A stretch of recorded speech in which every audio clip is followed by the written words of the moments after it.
Hey, Mr. Townsend. Good morning, guys. Sorry about that. My computer booted last night a program. You had lost to Kanaya Newell. You might want to send her an email just to let her know you're here, Yeah, I will do that. and maybe the rest of the students too. But thanks, guys, for hanging in there with me. And So Okay. Are today's we working a day? Like, are we taking our laptops out? no, we're going over. We're going to review and we're going to work through gender stereotypes today, and then I'm going to assign you a checkpoint. Okay. Okay. All right. So thank you everybody for coming. Ashley, Jair, Isaiah, Janaya, Brianna, Kanaya, Gabby, welcome. So, and Ms. Kelsey, thank you for coming. So we're going to get started. We're just going to do some reviewing. We're going to start off with gender. So we've been doing this now for about a week and a half. No, about three classes. So just for review, can anyone define what gender is based off of what we've studied so far, what you have learned? I What is mean, gender? gender isn't really a thing. You feel me? They use gender to identify people. So gender is just a word. What you've been teaching me, I feel as though gender is just a word. Excellent, Isaiah. I feel as though it's just describing two human beings. That's it. That's about it. Excellent. Good. That's a really good definition of what you learned so far. So I know you've been paying attention. So gender, I've introduced this term to you of a social construct. Okay. And that's something that people just widely believe or accept as a social or cultural norm. It doesn't necessarily mean it's a thing. So Isaiah, very good. So we discussed the four aspects of gender. And so the overall, we're going to review them a little bit. The four different factors of gender are gender identity. So gender identity is how someone identifies inwardly toward a gender. Gender expression is their outward. That means the way they dress, talk, their mannerisms, and their outward looks. Sexual orientation is who they're attracted to. And then the biological sex. So our we're making a list of some gender terms. We're just coming back to this. This is going to be on Summit. So some of the terms that we've studied is binary. So binary just means that there are two genders. When a child is born, we slap these labels either male or female. So that's what binary means. Someone who is non-binary, of course, would be someone who does not identify as the major, either male or female. Another term that we studied is intersex. And that's someone who carries the traits of both male and female. And then the third one is what I just mentioned, that it's social construction is a theory of knowledge. A social construct is something that exists not in objective reality, but as a result of human interaction. It exists because humans agree that it exists. The easiest way to compare a social construct such as gender is the social construction of race. The idea that people are broken into categories of race. It's not a real thing. It's actually just a social construct. It exists because people agree that it exists. If no one ever told you that you were supposed to identify as a certain race or color, you simply wouldn't do it. You would say, who are you? Oh, I'm Jair, I'm Isaiah, I'm Kanaya. You would never say, I'm a black person, or I'm a light-skinned person, or that's all a social construct. So I got a question. Sure, go ahead, Isaiah. I'm sorry to cut you off, No but problem. why do they ask this on applications? Why do you need to know if we're black, we're white, we're Puerto Rican? Like, our race doesn't matter. It's simply another from what I've studied, in my opinion, when they asking, just like asking what your highest level of education is, it is simply another form of discrimination. Because it's like, I know people who, like, I not personally know them, but like, I didn't sat there, like mentors, for example. I just sat there and watched certain mentors that don't even got a high school diploma that are millionaires. No, So it's like, a piece of paper does not equate your success. exactly. And as why would someone put on an application what your race is? Um, Growing up, I used to always click the box that said other. It would say, like on testing, it would say, are you black, white, Pacific Islander, Asian? I would just put other. You just show me something new for here on out. If I ever, nah, I'm not ever going to apply for those jobs, but if I ever do apply for a job, I'm going to put other. because I would usually put like, I will put Hispanic on the first one, and then it asks me to set the question exactly again, but this time it won't have Hispanic. And then it have like American, Native American, and then it just be like African American. Then I put African American. So it's like I'll put just cross it out and put a human for you. Okay. So social constructions are thank you, Isaiah. Social constructions are just these theories that things exist because they exist. That's all it is. It's a common agreement. It's not something that's necessarily tangible or real. It just exists. So when it comes to gender, so a person's gender is how they identify internally and how they express it externally. So people may use clothing, appearances, and behavior to express the gender that I want to identify with. So the World Health Organization note that gender is a social construction, we've already talked about, that people typically describe in terms of femininity and masculinity. So it goes along the lines of, are you manly or are you female? Are female-like, lady-like, or feminine? In Western cultures, people associate femininity with women and masculinity with men. But this social construct varies across cultures. We saw in one video where there was a tribe, I believe in India, where if the boys were feminine, very feminine, and had feminine traits, they were actually treated differently. We've seen in Africa where they actually raised the children who are the men who are feminine as women. And in, I think it was Holland, there was a group of women that dressed like men. I can't remember exactly what video it was. Yo, you seen that? I always thought it'd be like males trying to act like females. And then like, I obviously know it was females trying to act like males, but I never knew they'll go out their way to like get physically surgery to be a male. Like I was watching a video and it's like this girl, she grew up as a little girl and got to the point where she was a teenager. She became a tomboy. Now she's an adult. She's like 30 and it's like, she looks like a man. Like you can't tell she's a girl. It's like she got surgery, like 2 surgeries done. And I don't know what else she got done, but she looks like a straight man. She talks like a man and everything. I guess one of them surgeries was like for like her vocals or something. But it's like when people transition into the opposite gender, they get hormones. Like yes, thank you, Brianna. I didn't even know that. Huh? I was about to actually know that, Brianna. You just showed me something new. It's just like pills or something. No, like, tell me, Brianna. She know. Go ahead. I had a transgender friend, and they take different hormone pills, and it does like it's testosterone and stuff. So well, for if it's female to male, testosterone, and it deepens your vocals.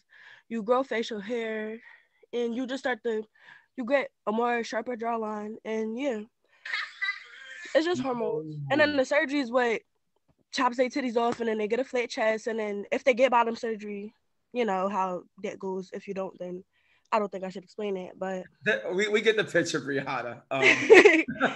So Isaiah, thank you, Brianna. So what Brianna was saying is, remember, gender is just the outward expression of what you feel on the inside.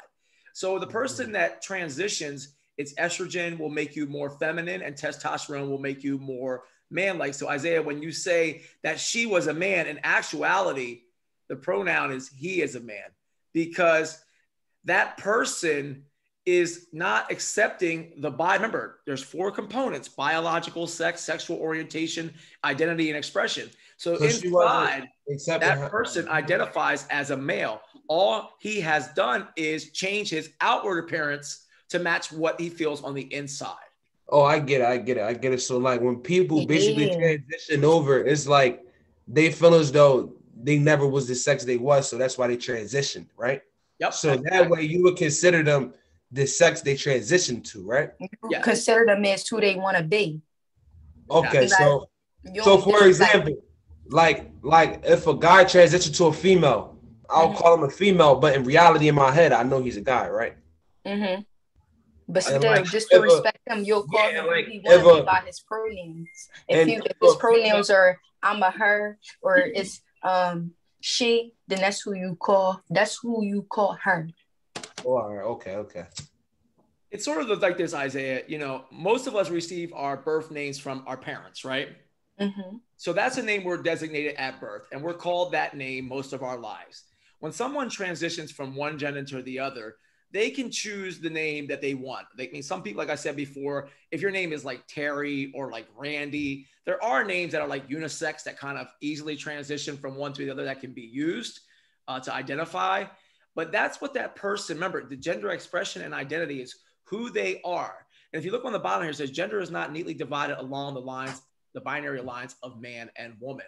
So you can say, remember, that person biologically, and some people will tell you, I was biologically born a man, but I am now a female because they have completely, let's go down a little bit. Let me see, gender identity and the spectrum. Okay, so those 4 parts. So the gender identity, it refers to a personal sense of individual own gender. Some people identify as a man while others identify as a woman. Others may identify as neither, both, or somewhere in between. And I think there's a slide down here where we talked about type of gender identity. I'm just trying to find transgender. Okay, so transgender are simply people who transition from one gender to the other. I'm assuming that the trans part, maybe correct me if I'm wrong on this, Ms. Kelsey, I'm not sure. I think it means transition gender. Is that what it means, the trans part? I think it means that there has been a transition from like the biological sex they were born at to the gender they identify with. Okay, thank you. But I think it also leaves a lot of open space. So it's like, just like Brianna was saying, there are a lot of stages of transgender, and the first would be just identifying that way and asking people to call you by a different gender, all the way to having like bottom surgery. So there's a lot of in-between spaces, and I think the key is to just, as I think Kanaya was saying, go by whatever pronouns they prefer. Thank you, Ms. Kelsey. Yeah. And so what Ms. Kelsey is saying is that there's really a spectrum of transgender people. There may be people who identify as women, but they don't go as far to take estrogen. They may just wear expression, female clothing. There may be people who feel they're female and have surgeries and completely transition over to a female biological change, where they're changing their identity to the point of biology. So there's a lot of different identities along there. So I have a list here. I found them. So let's talk about some of these identities, okay? So a person who identifies as bigender has 2 gender. People who are bigender often display cultural, masculine, and feminine roles. Someone who is cisgender is a person who identifies with the sex they were assigned at birth. So I think this is like the average person who identifies, they were born a man or a woman, and they just identify that. Whatever the doctor assigned, whatever's on the birth certificate, that's what they are. So that's someone who's cisgender. So when we're talking about all those other identities, the other one is gender expansive. It's an umbrella term used for individuals who broaden their own cultural, commonly held definitions of gender, including expectations for expression, identities, roles, and other perceived gender norms. So we're going to talk here in a moment again about heteronormative roles and how they're shifting. So someone who is just gender expansive, we talked about Will Smith's son. We talked about Dwayne Wade's son. So we've seen this expansion of what is considered gender norms. So, blue for boy, pink for girls, dresses for girls, pants for boys, shirt and tie. So a lot of those are norms or cultural norms. And it really depends on what culture you grow up in, because there's going to be so many different. Remember, norms are just what's culturally accepted by that group. And what may be accepted by one group is not in another. So these identities, you have a couple here, and these will be on your checkpoint. You'll have to be able to identify these different type of identities. So masculine of center is a person who uses the term, is usually a lesbian or a trans person who leans more toward masculine performances and experience of gender. So this would be someone who is female, or who is biologically female, who expresses themselves as a man. I don't know if the word butch works anymore. Kind of what the word that was around when I was a kid. I'm not, abreast of that anymore. But when I was a kid, this was simple, maybe teenager. we would just say that this was butch. I don't know if that term still works or not, but someone who expressed themselves more as a man. Someone who is non-binary. Remember, binary just means male, female. So a person who identifies as non-binary does not experience gender within the gender binary. People who are non-binary may also overlap with different gender expressions, such as being gender non-conforming. So this is someone who may wear makeup. You know, they may wear something outwardly that does not fit in. By looking at them, you would not be able to fit them in a category. Maybe we can look at some pictures of people that identify as non-binary. Omnigender. So this is a person who identifies and possesses all genders. Polygender. People who identify as polygender or pangender experience and display parts of multiple genders. And then this is transgender. This is an umbrella term that encompasses all people who experience and identify with a different gender than which they're assigned sex at birth. So there's a big spectrum in here of a lot of things that component of gender identity. There's a lot different. There's a lot different. What's the word I want to use? There's lots of different categories to define somebody when it comes to gender identity. And remember, everyone is a little bit different. And what one person may do, go completely from female to male or male to female with the estrogen, with these surgeries. It's not a clear-cut decision. And also, we in our culture, and I'm sure Isaiah and Jair would back this up as men, usually anything gender expression that does not fit the cultural norm, we just use the term gay. We say, oh, that person's gay. But remember, sexual orientation is part of it. We talked about Prince. Prince was a pretty dude, man. I mean, that guy was prettier than some of the women that he was dating. But his sexual orientation was still straight. His gender expression may have been a little, non-binary for the time. I don't know if Miss Kelsey's old enough to remember Boy George. Yeah, she's giving it. Kind of. I like to picture him. Okay. I'll put a picture of Boy George up. The reason because I remember being probably about 7 or 8 or 9 years old, and I would ask my mom. I remember just asking, like, is that a man or a woman? And back when I was a kid, my mom told me that he was androgynous, and that's actually a term too. No question, because some people have been telling me Elmo's a girl. Is Elmo a boy? Like, I don't even know if Elmo has a gender. To be honest with you, I have no idea, Isaiah. I couldn't tell you. You have to ask the guy who created Sesame Street, because I have no idea. So when I was a kid, this is Boy George right here, okay? And Boy George was a singer of Culture Club back in the 80s, really famous.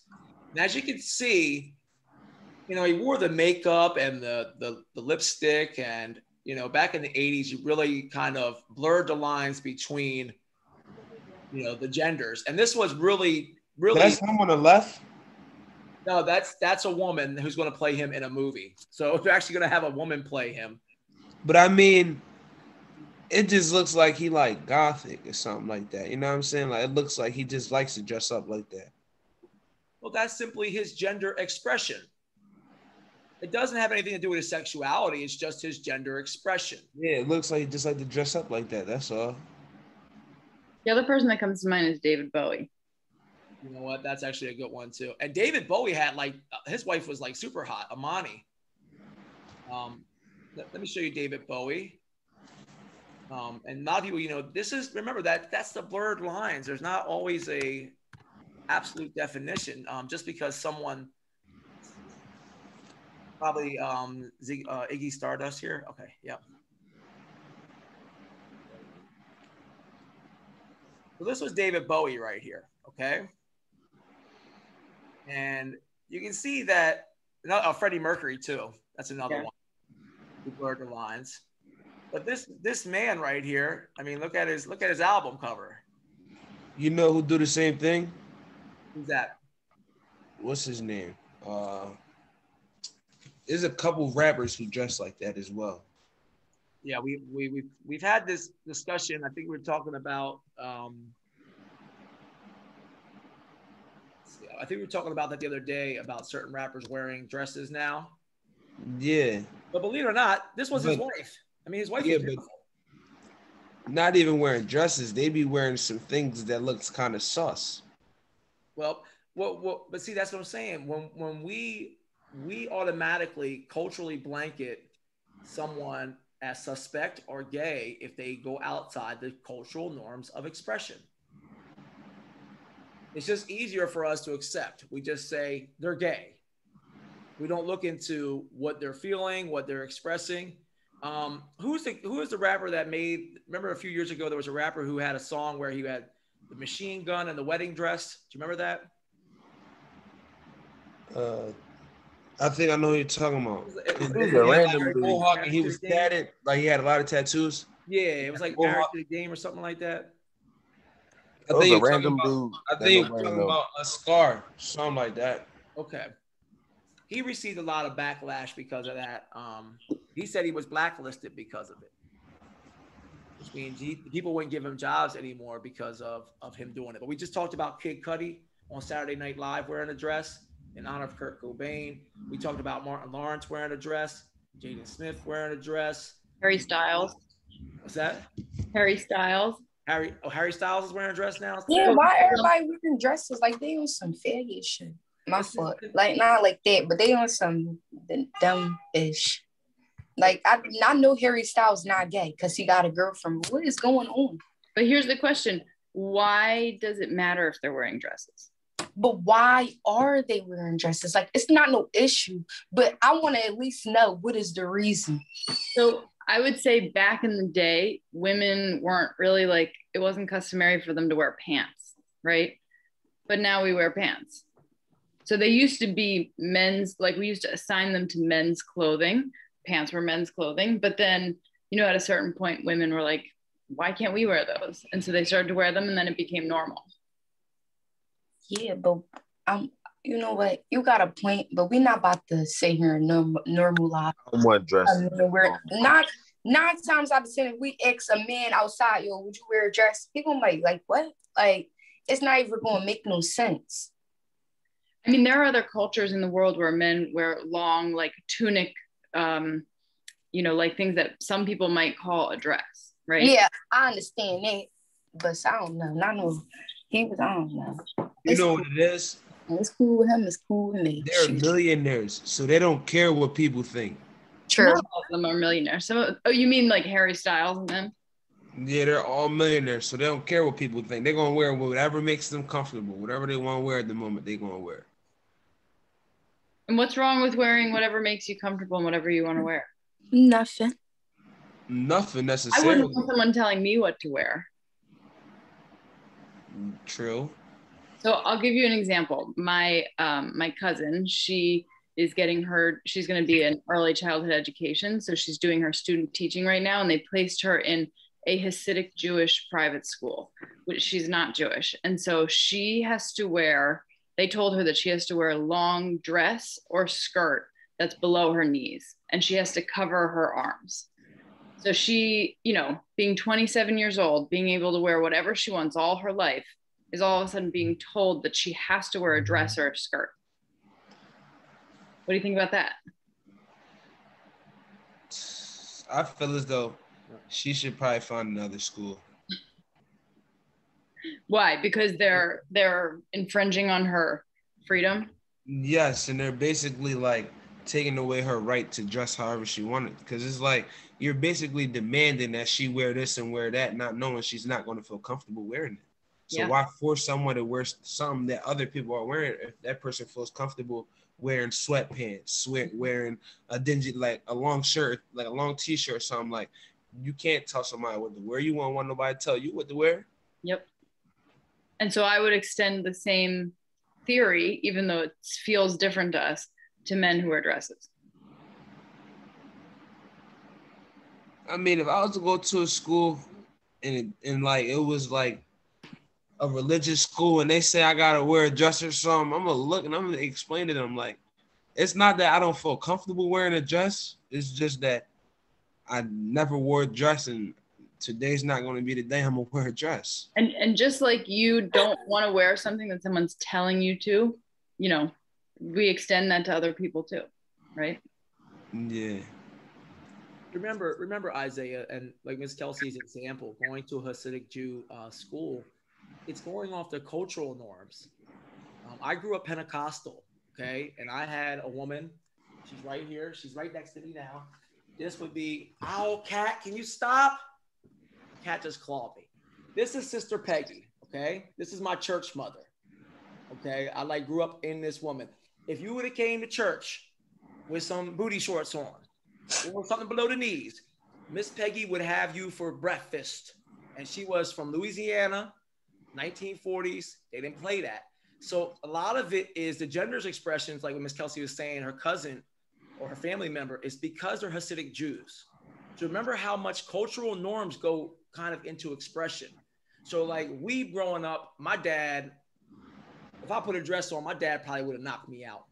Honestly, my dad probably would have hit me.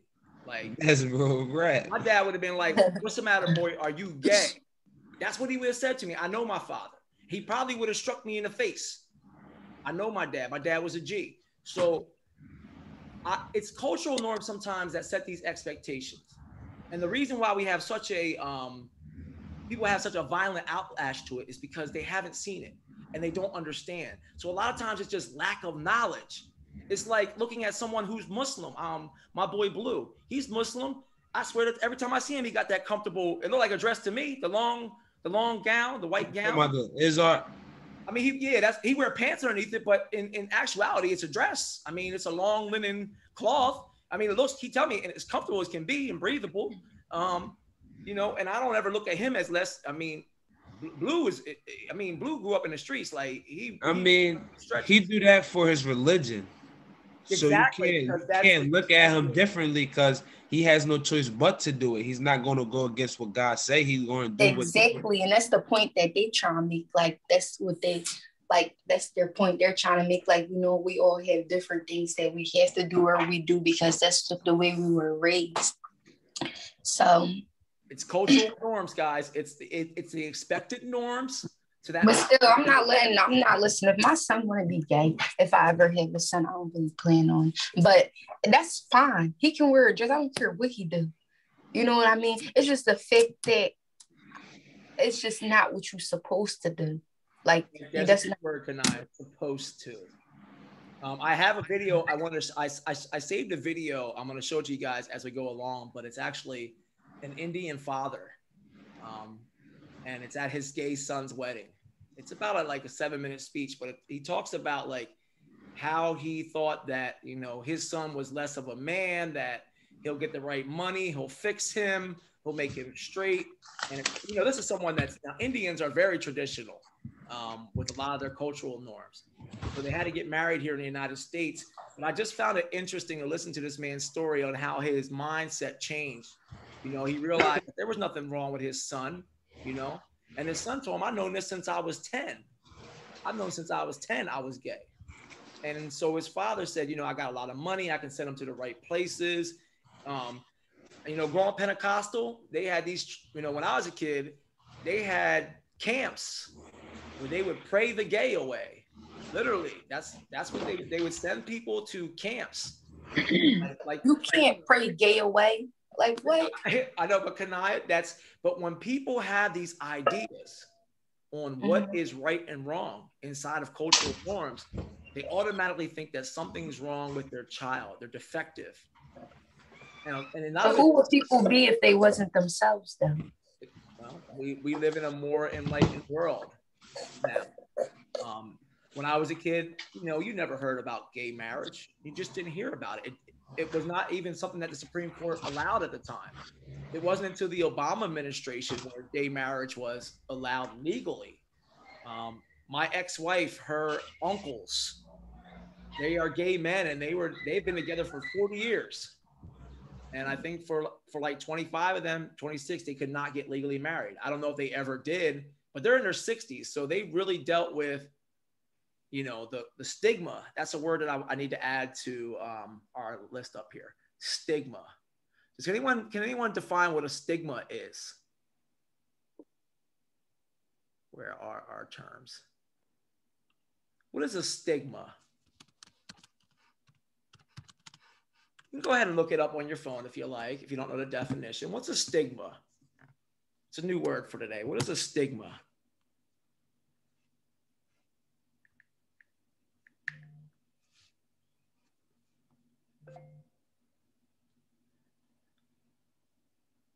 Everybody's got a phone. Look it up.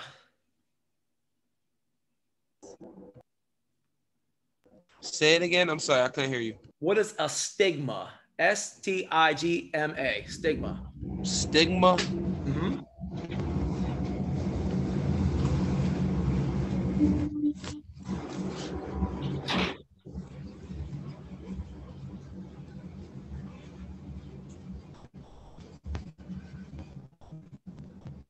It says a mark of disgrace associated with a particular circumstance. It says quality or person. Okay, a mark of disgrace associated with what? I'm sorry about that. Say it again, Isaiah. Associated with a particular circumstance. Then it says a particular circumstance, and this says apostrophe, quality, apostrophe, or person. Period. And do they use it in a sentence? Yeah. Okay. They say the stigma of having gone to prison will always be with me. Okay. So a stigma is something that is negatively put on something up. You said a mark of disgrace, right? And so a lot of times we automatically assume, we put stigmas on gender expression. We automatically assume that someone is lesser or someone is weak simply because they choose that the component of their gender is expression. Even if they're a straight male, physically a male with a beard, male traits, but because they express themselves in a different gender expression than what's culturally acceptable, we put a stigma on them. And the word that Kanai used, I'm not going to repeat it. That was the word before I was a kid. When I was a kid, that word was used all the time. Not until later on did it become something that's derogatory. What word was that? The word that you said that started with F, sweetie. Okay. Is that the same thing? Is that the same thing as like coming out? Like if you straight, you don't have to come out, but if you're, if you like the same sex, it's like you have to come out. Is that almost the same thing? I'm sorry, say that again, Ashley. You said coming out. If you like, yeah, you know how like say if I like the same sex, it's like if I don't come out, like it's like a bad thing. People would say that you're in the closet. Yeah, that's what I'm saying. But if you're straight, you don't have to come out. It's just like you're just straight. Why can't people just like the same sex? Exactly. Yep. Exactly. There's there's no stigma on being straight, right? It's because we talked about those, this word, we'll go back to, that's actually a good bisect. I don't know how I got this blue line on the screen. Somebody gave me a blue line. I don't know where that came from. I have no idea. Ashley, so these heteronormative gender roles or gender expectations is the role or set of learned behaviors that are seen as appropriate to their gender, determined by prevailing cultural norms. So we're basically saying it's normal to be straight.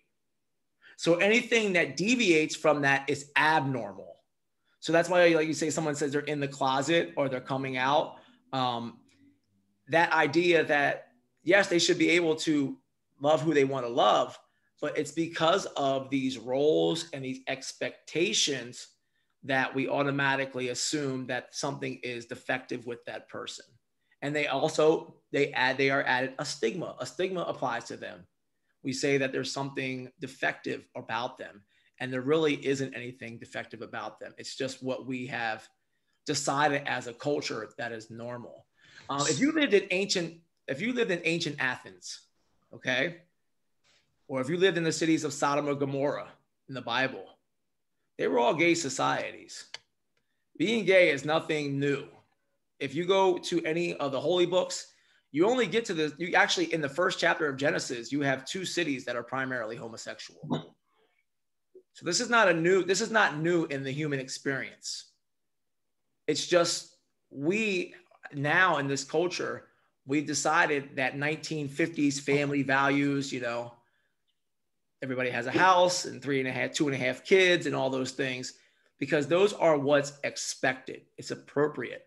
And so if you deviate from that, then it's considered not appropriate. So gender roles, we're going to just cover gender roles and stereotypes. And then I'll be able to give, I have about 4 slides here. I'm going to get through them. So gender roles are in society how we expected to act, speak, dress, groom, and conduct ourselves based on our assigned sex. For example, girls and women are generally expected to dress in typical feminine ways and be polite. That means you, Miss Kelsey, accommodating and nurturing. Men are generally expected to be strong, aggressive, and bold. Every society, ethnic group, and culture has gender roles expectations. So it's not the same in every society, but they can be very different from group to group. That reminds me, let me find something on that for next class. So where's my traditional roles? Oops. Uh-oh. I know I have a video here. Where'd it go? Oh, okay. So I'm going to show you a video on why these roles are changing. So there's 3 questions.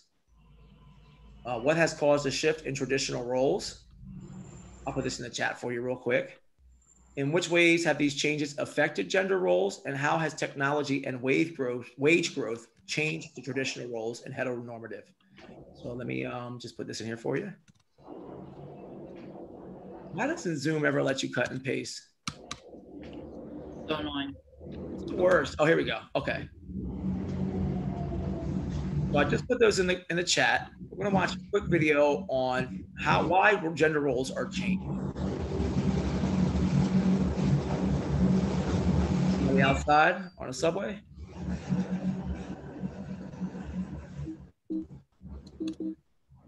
Come on.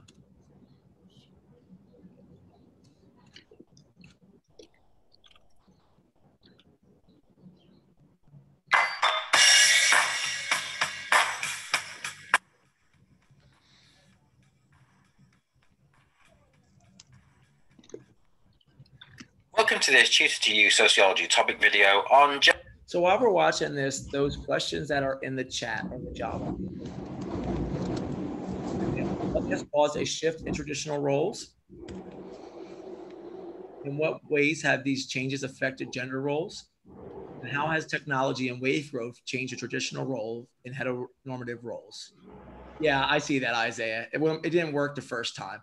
So there's only 3 questions. So those are the 3 questions I want you to focus on while we're watching the video, and then we'll answer them when we're done, okay? Can everyone see the screen here? Yeah. Okay.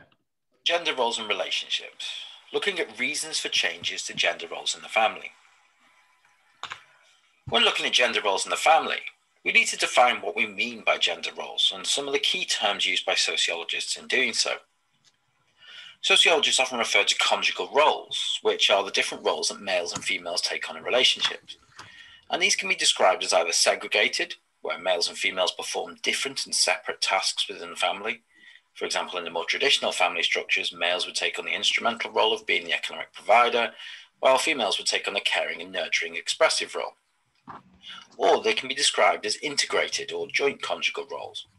This is where males and females in the relationship split the roles more equally and have interchangeable roles. This means that males may sometimes take on responsibility for childcare while females go to work. Joint conjugal roles are becoming more common in contemporary society, and in this video we'll look at some of the reasons why this has occurred and the research that outlines these changes.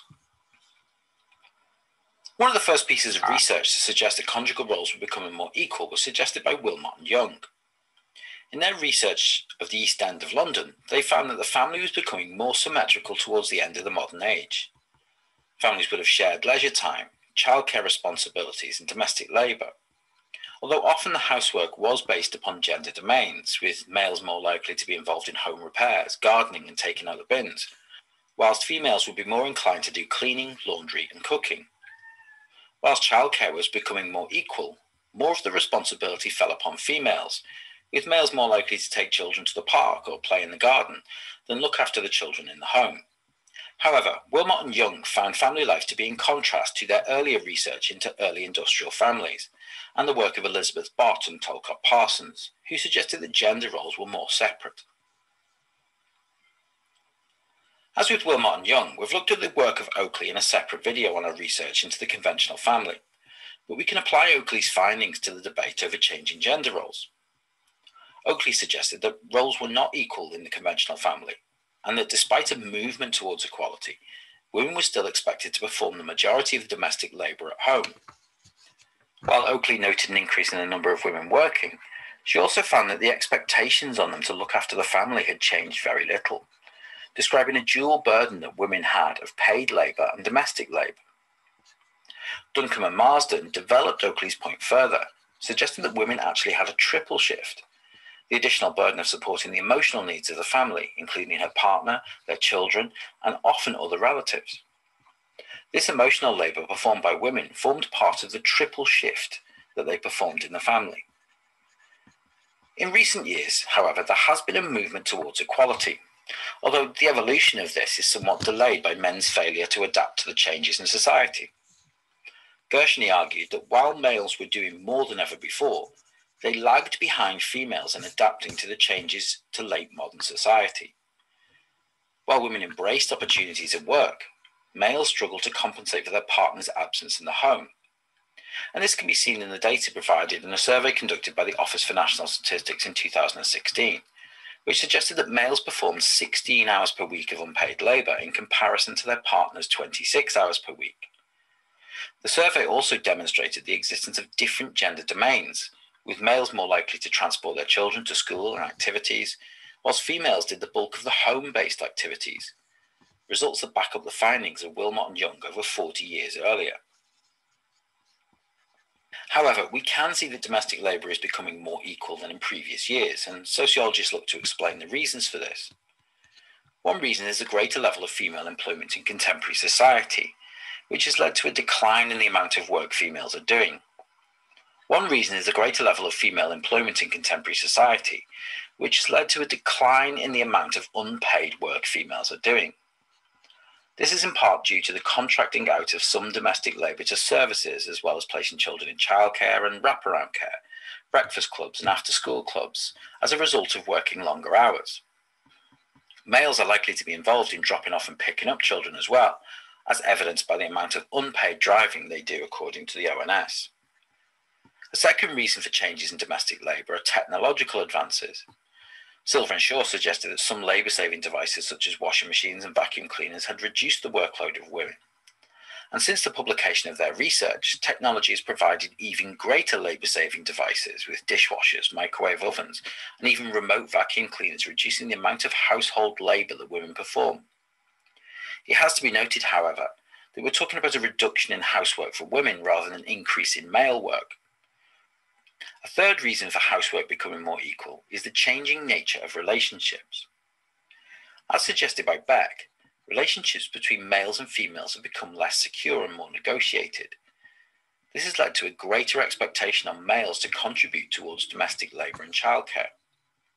With women becoming more financially independent, males have to offer more than economic support in a relationship, and this has led to a movement towards more equal gender roles. However, there are many critics who would suggest that the dual burden and triple shift remain for women, and that movement towards equality has been exaggerated. Knudsen and Wareness looked at a range of different countries, including the UK, and found that most domestic labour was completed by women.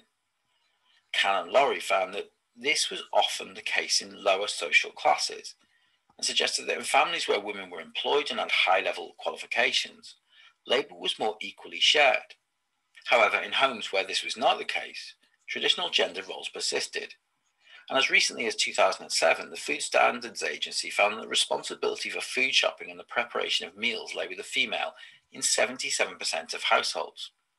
While there has been a trend for more males cooking, this may be once or twice a week, and females will still do it the majority of the time. In examining the debate over the extent to which gender roles have changed, it is clear that the balance of domestic labour is still unequal despite changes to gender roles. However, it can be argued that this is often dependent upon the social background of families, with traditional roles more likely in lower social classes and amongst older generations that have been socialized into those gender roles. Changes are happening, but mostly for women who have higher status careers than their partners and those who are more educated. The Social Attitudes Survey conducted in 2013 suggested that whilst women still do the majority of cooking, shopping, and looking after sick relatives, males are doing some of these tasks alongside their partners, but rarely have sole responsibility for those tasks. Tasks still remain gendered, with DIY very much still in the male domain, while laundry and cleaning are seen as being part of the feminine domain. It appears that while men are doing more and that gender roles are changing, there is still inequality between the amounts and types of unpaid labour that males and females undertake. That concludes this Tutor to You Sociology topic video on gender lines these changes. Okay, so let's review this real quick and let's answer our questions. So we had 3 questions that I wanted you to answer while we were watching this video.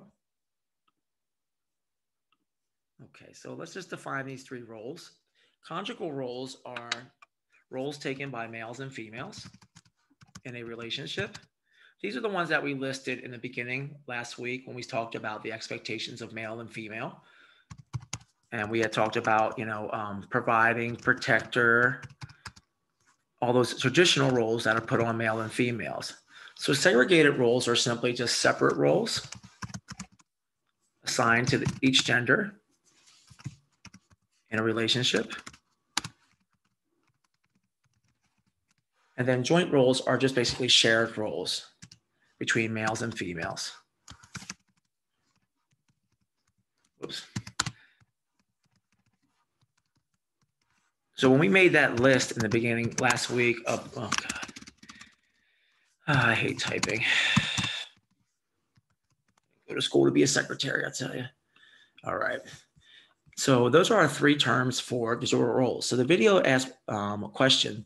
So what has caused a shift in those traditional roles? What factors have caused a shift in traditional roles? Traditional gender roles, according to the video. There was a couple of factors that they gave. So, like, what basically shifting caused the transition into men's have to work and females have to stay at home? Well, that's the traditional role. So now we're having shifts in traditional roles. So things are changing. So there's reasons why there is a shift now in these traditional roles. Like from the beginning, it said that some of the studies showed that women still, I think it was like 77% of cultural studies show that women still do a lot of the domestic labor, cooking, food preparation, and then men do things like transporting, do-it-yourself things at work. So women are responsible for like cleaning, cooking, laundry, things like that in the traditional roles. So these roles are now shifting. Why are they shifting? Because the females realized they were putting in more work than the males, because it's like they were doing more household labor but not getting paid as much as the male. Okay. So we can say a change in cultural expectations. What about money and also, yeah, I was about to say that too. Also, like females, like some females were getting a higher education than their partner, so that way they were getting a better job than their partner. So their partner had no choice but to like help out, like with the house, help out with the kids, like split time 50-50. Good. So you're getting a higher education level, which leads to more income, and then it significantly changes their role in the house. So basically, the more female employment there is, the lower then it goes into that, I don't know if you're listening, that unpaid labor. So I think it was a comparison, like usually women have 26 hours a week and men have 16. So the more female income and education changes their roles, it gives, oh God. And finances is a good word. It reduces the amount of unpaid labor in the home.